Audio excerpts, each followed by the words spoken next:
Amari Niblack could be the lead pass-catching tight end for the Aggies this season.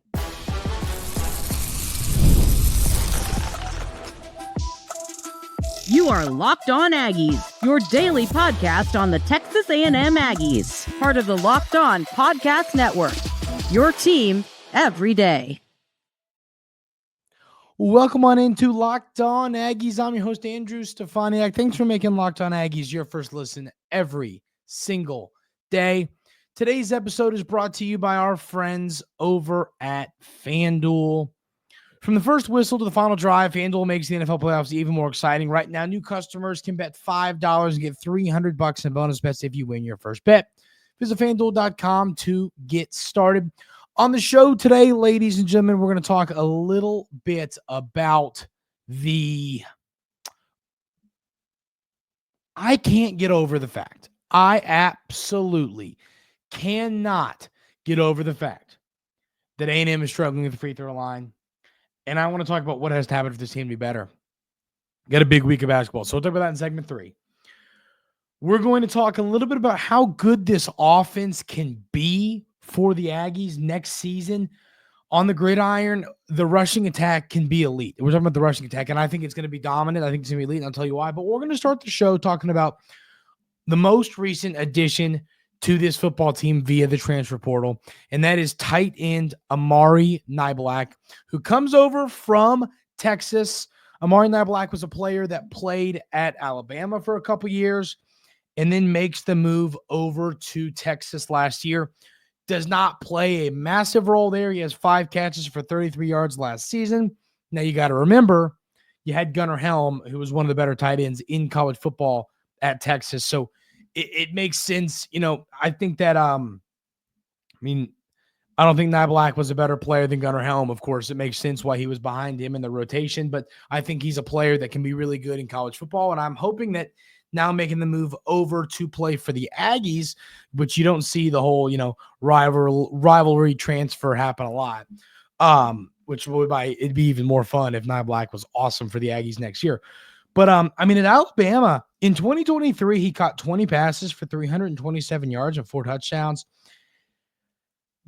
At the end of the day, I'll tell you this. Amari Niblack is a player that has a ton of upside. I think if he's on your team last year, I'd say for the most part, for Texas A&M, where we had about how many, what did we say? We had about 400 yards in the tight end room total or something like that. You had 184 from Theo. You had 280 from Watson, 57 from Colin. Man, it was closer to around 600, actually. So point is, I think that if Niblack was on Texas A&M's football team last year, he would have gotten a good chunk of those yards. So you've now brought in 3 tight ends. You've brought in Borkature from Nebraska. You've brought in Micah Riley, who we had on the show a few weeks ago from Auburn, and now Niblack from Texas. This is going to be interesting. I think that I read an article talking about how Riley and Borkature are locked in for sure blocking tight ends.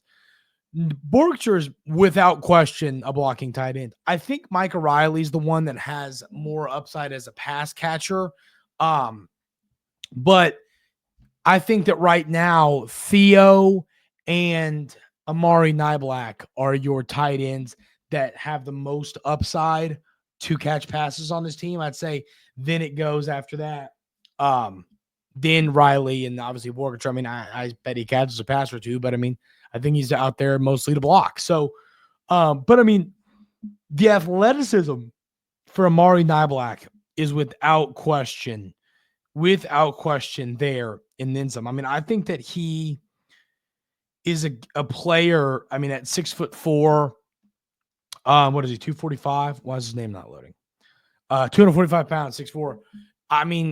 But he's quick and he's strong. And watching obviously a little bit of the tape from last year, but mostly that Alabama tape from 23, there's no question to me that he can be a great pass catcher as a tight end for this, team. And we talked about it. I believe that Colin Klein wants to continue to get more and more involvement from the tight end position. I think that he's going to want to get more passes to his tight ends. I mean, I think that's just reality. So now the question's going to be, though, at the end of the day, who is going to step up? We've seen this before. We saw the exact same thing last year.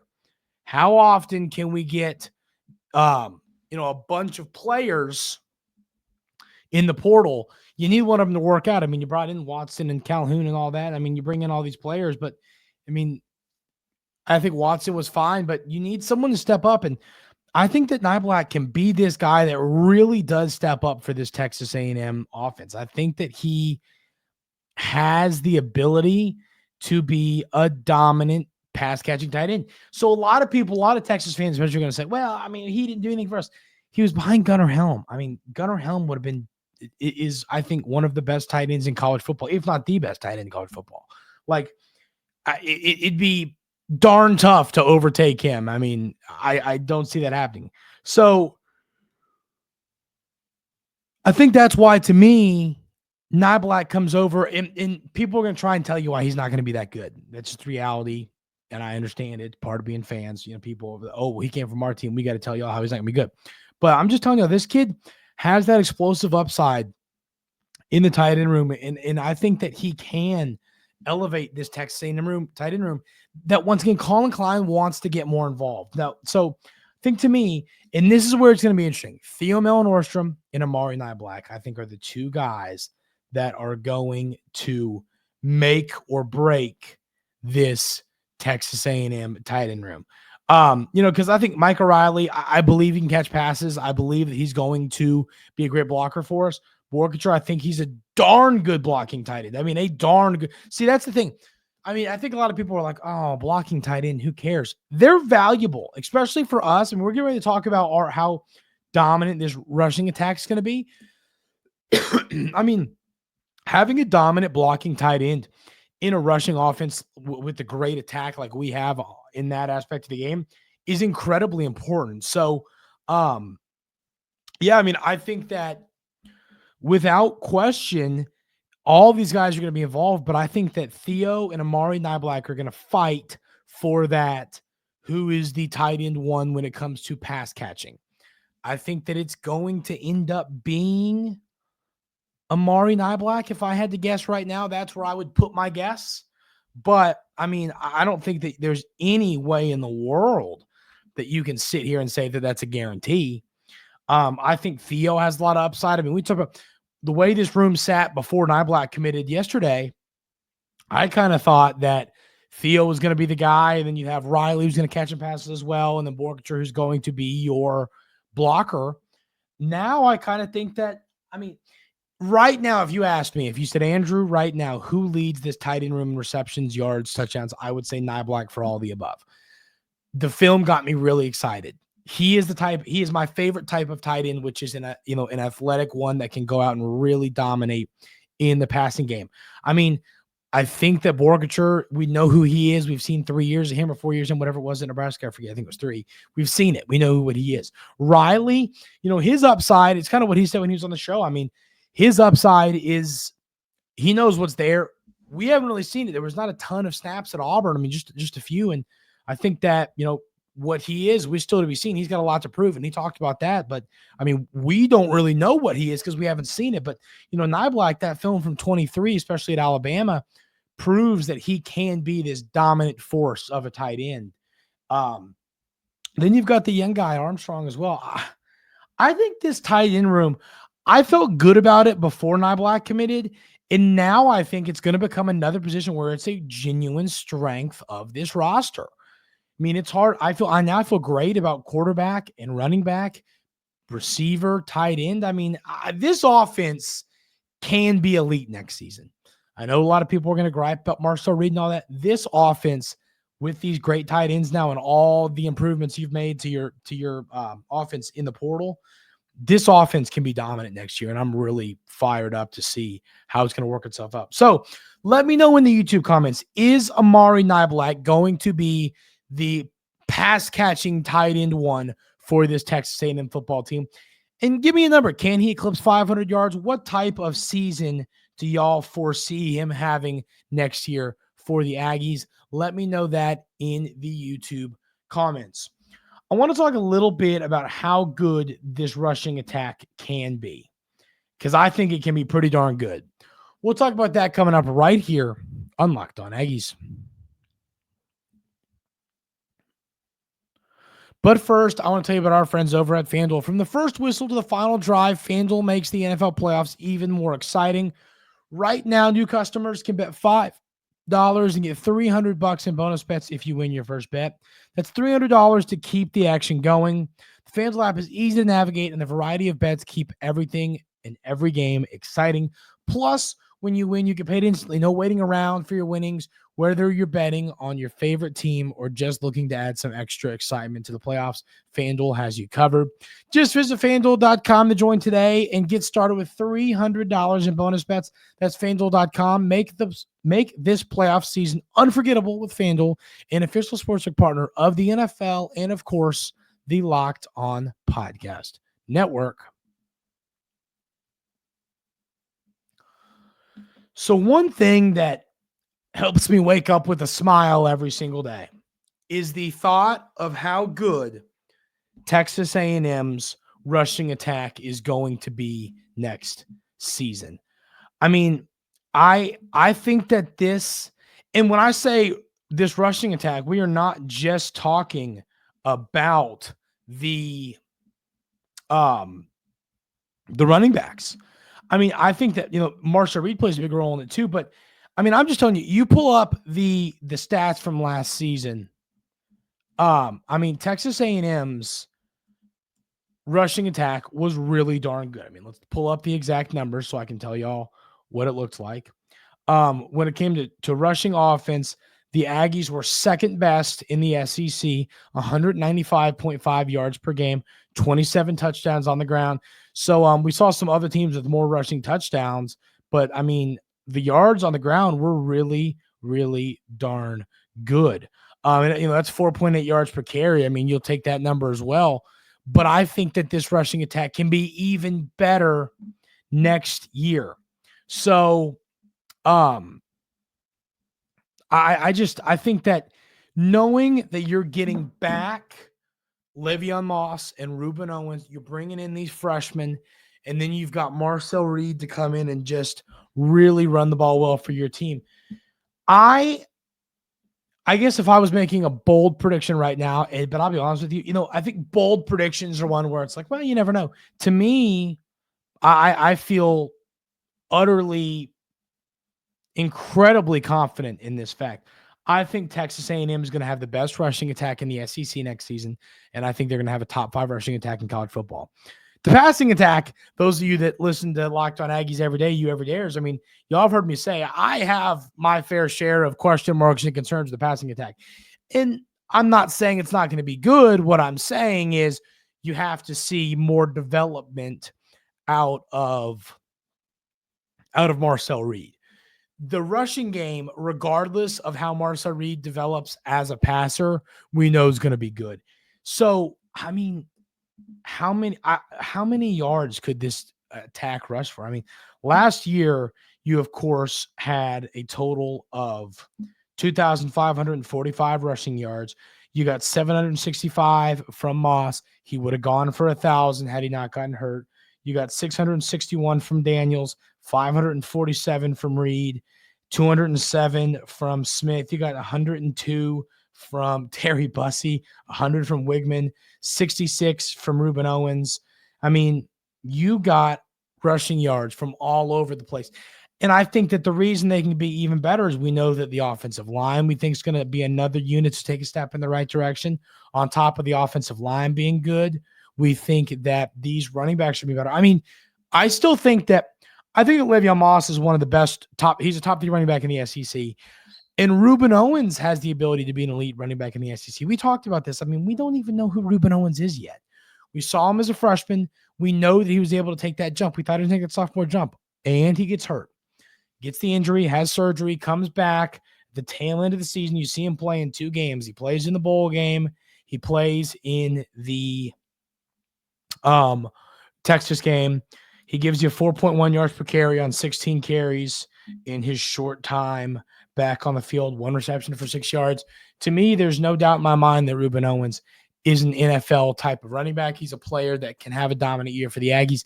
I am now all in on Le'Veon Moss is RB1. Those of you that remember back to last, off season, about a month or 2 months before the season started, I was kind of on that. Hey, you never know. Could we see Reuben Owens be RB1 for this team? Now, even when I thought that was a possibility, I still thought it was going to be, even with Le'Veon Moss as RB2, I thought it was going to be pretty darn even. So, I mean, to me, I think that you're going to see Reuben, like I said, it was 52% RB1 for Owens and 48% RB1, or the split for Moss last year. I think that it's going to be a split. I think it's going to be a 1A and a 1C between Moss and Owens. And what I mean by that is I don't want to say 1 and 2, because I think Owens is going to be good enough that he should be considered a 1, even though he's going to end up being a 2 probably. So I think that Moss gets probably about 60% of the carries next year, if I had to guess, with Owens getting the other 30%, maybe 35%, and then that other percent getting spread between, the other running backs on this team, which you have some other good ones. So I think knowing that's just why I have so much confidence in this Texas A&M rushing attack. I believe in these players. And I mean, I just look at this, and without any kind of doubt, any shadow of imagination, I am fully convinced that we are going to see some great rushing offense from the Aggies this year. So I want to see Owens take that next step, because I think it's a big part of it. We know who Moss is. He's going to be great. Owens needs to take that next step. If Owens takes that step, this rushing attack is going to be really good. So let me know in the YouTube comments, where do you agree that they're going to be the best rushing attack in the SEC? If not, where are they going to be in the SEC? And where do you think it falls in college football? Is it top 5, top 3, top 25, top 15? Where will Texas A&M's rushing attack? And then, I mean, also, hey, am I overhyping it? Do y'all think I'm buying too much into this rushing attack? Want to hear y'all's thoughts on all those things in the YouTube comments. So let me know that as well.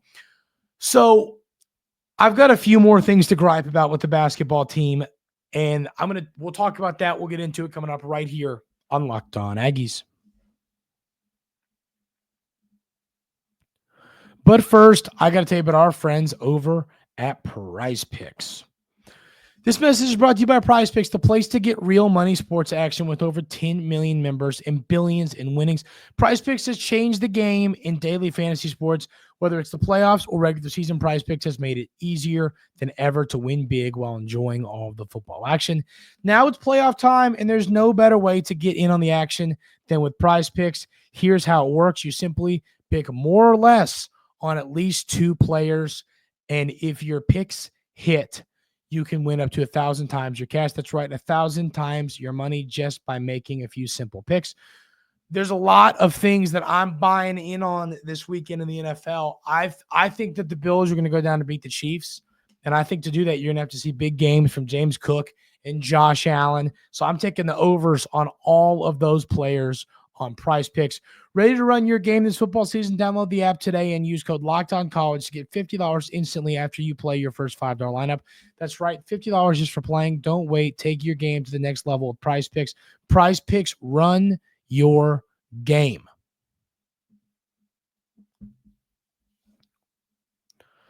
So, the basketball team, we got a comment on the show yesterday, and it was just, I agree with what they're saying. So I basically have one person that talks basketball with me on here. So shout out to you. I don't know your name because it's just BTSTS, something like that. So whatever your name is, shout out to you. Thank you for talking round ball. But I agree with what yesterday they commented, talking about how much, how under buzz the free throw shooting, has been a lot better. In 15, 16, 67%, 16, 17, 65, 17, 18, 67. Under buzz, we shot 70% in 21, 22, 76 in 22, 23. And then 23, 24, they shot 71%. So, I mean, here's what I'd push back to that comment. Because, I mean, once again, you are throwing stats. It's not like true or false. It's not like debatable their stats. You're right. But to me, I mean, I don't – Texas A&M currently – you could – yeah, so you were right. It's been a lot better under Buzz, the free throw shooting. There's no question. But it's still not being elite. I mean, right now, Texas A&M currently is shooting 67.7% from the free throw line. That is dead last in the SEC. I mean, we're a good basketball team. We are a really, really good basketball team. But little things like free throw shooting lose you games. I mean, heck, and once again, I've talked about it. Shooting in general has been an issue. I mean, we're shooting 30.4% from three right now in the SEC. Let's go ahead and take a gander at where that is in the SEC. I bet you that's bottom three, if not bottom overall. 3-point field goals percentage. Yep, we are dead last in free throw shooting. What about field goal percentage? We are dead last in field goal percentage. So this is my argument. Okay, here's my argument. And this team's good. This team, the thing about Buzz Williams basketball teams of late, especially these last two seasons, really in the last few years, they are really, really great defensively. They are great at rebounding. They are physical. They muck up games. They make it ugly. They make the games low scoring. That's the reality. And it works. But I just wish you could do that while shooting better percentages from the field. And it's like, we need to get, Wade Taylor, I love Wade Taylor. I love Dirk Phelps, but at times they're inefficient from the field. To me, this offense, it just has to shoot the ball better. And I think that part of it is ball movement. I mean, there's a lot of times where it's just kind of the offense is a little bit stagnant and we see a little bit of one player holding the ball the whole possession and throwing up a crazy shot. And I get frustrated with that. But to me, two things can be true. You can be physical and dominant on the boards and great defensively and great at all these aspects of the game, but still shoot good. And I don't know. And that's why I'd like to see Wiltshire get more involved. That's my argument is, and yes, it's true. The free throw percentages are better, recently, historically than they've been historically, but it's not good enough. It's got to be better. And so, this team, if this team right now is shooting 36% from three, 49% from the field, and 75% from the free throw line, it's you can't convince me they're not a top 5 team in college basketball with how good they are at everything else. And that's my point. So I guess that's my frustration is I would just like us to shoot the ball a little better. So my friend BTTS, I think I wish I knew your actual name. It doesn't say on here. Your name is BTTS, but big time ballas. That's beast. I like that. I really appreciate you talking basketball with me on here, by the way, because you're really the only person that does talk basketball with me. But that's my point. So let me know what you think, pal. I'd like to hear. I just, if we shoot the ball better, I think this team can make a Final Four run. If we don't shoot the ball better, I think that you're going to run into a team that they're shooting the ball well. Your defense isn't stopping them a ton, and they're good on the boards, and you lose. Like a team like Florida. A team like Florida is a team that you'd have issues with because they're also good at rebounding, but they shoot the ball well. So that's my thoughts. Everybody, let me know thoughts on this basketball team. How we feeling? We'll preview the Ole Miss game tomorrow. Really excited about that one. It's going to be a big game. We'll preview that tomorrow. That's going to do it for today's episode of Locked On Aggies. Thank y'all so much for being here every single day. I really, really, really appreciate it. Hope y'all have a great rest of your day today, and we will see y'all tomorrow right here on Locked On Aggies.